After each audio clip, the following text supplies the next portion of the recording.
The 2027 Alliance, a political story that could change Nigeria forever. The year was 2026, and Nigeria was boiling with tension. Fuel prices had risen again. Youth unemployment was at an all-time high. Across the country, millions of Nigerians had lost faith in politicians who kept making promises without results. Everywhere, from Lagos to Kano, Port Harcourt to Kaduna, one question echoed loudly: who can truly rescue Nigeria? Inside a quiet Abuja residence late one evening, two powerful political figures sat across from each other for the first time in months. Peter Obi, Rabiu Musa Kwankwaso. Two men from different political backgrounds, two strong movements, 2 millions of supporters. But one common goal: changing Nigeria.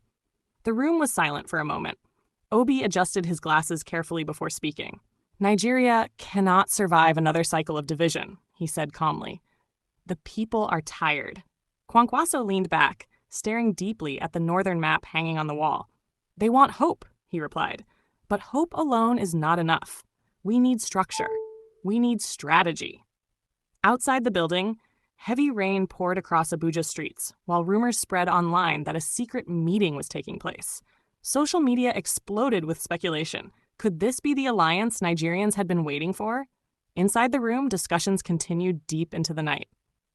They talked about insecurity, electricity, corruption, the economy, and most importantly, the future of young Nigerians. For hours, both men argued passionately. Obi believed Nigeria needed disciplined economic reforms and accountability. Kwankwaso insisted the North must not feel abandoned in the new Nigeria they hoped to build. Despite disagreements, something unusual happened. Respect grew. By midnight, advisors from both camps entered the room nervously. Political calculations had already started. Analysts feared the alliance would shake the foundations of Nigeria's political establishment. This coalition could become unstoppable, one advisor whispered. Days later, mysterious posters began appearing online. 2027 loading. The game is changing. Nigeria will never remain the same. The nation erupted. Television stations interrupted programs to debate the possibility of an Obi Kwankwaso ticket. Radio stations opened phone lines as Nigerians argued fiercely. In markets, taxi parks, universities, and barbershops, everyone had an opinion. Some believed the alliance would finally unite frustrated youths and northern voters. Others called it impossible. They can never work together, critics claimed. But secretly, political parties across Nigeria became worried. Very worried. Then came the historic day. Thousands gathered at Eagle Square in Abuja under the scorching sun. Cameras flashed everywhere. Security was tight. Journalists from around Africa arrived early. Nobody knew exactly what would happen. Suddenly, the giant screen behind the stage lit up. A loud voice echoed across the arena. "Nigerians! The future begins today." The crowd exploded with screams. Peter Obi walked onto the stage first. Moments later, Kwankwaso appeared beside him, wearing his famous red cap. The crowd became uncontrollable. Supporters waved Nigerian flags wildly as chants filled the air. "Obi! Obi! Kwankwaso! New Nigeria!" Obi stepped toward the microphone.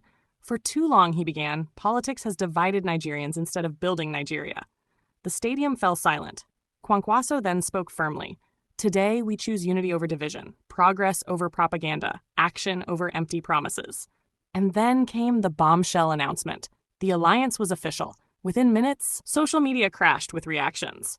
International media headlines described it as the biggest political earthquake in modern Nigerian history. But not everyone celebrated. Powerful political forces immediately began planning against the coalition. Secret meetings started. Attacks and propaganda flooded the internet. Old political enemies suddenly became allies out of fear. Nigeria had entered a dangerous political season.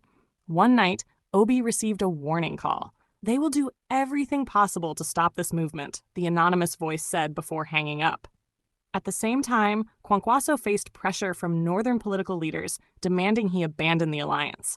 But both men refused to back down. As election campaigns began, millions of young Nigerians joined the movement. Volunteers flooded the streets. Students organized rallies. Artisans donated money. Traders printed banners. Hope was rising again. For the first time in years, many Nigerians felt their votes could actually matter. Yet, the closer election day came, the more intense the battle became. Fake news spread everywhere. political tensions increased. Security agencies warned about possible violence. Still, Nigerians kept watching, waiting, hoping. And on the night before the election, Obi and Kwankwaso stood alone on a balcony overlooking Abuja city lights. Neither man spoke for several minutes. Finally, Kwankwaso broke the silence. "Do you think Nigeria is ready for change?" Obi smiled softly. "No," he replied, "but Nigerians are." The future of the nation now rested in the hands of millions, and by sunrise, Nigeria would decide whether history was about to change forever.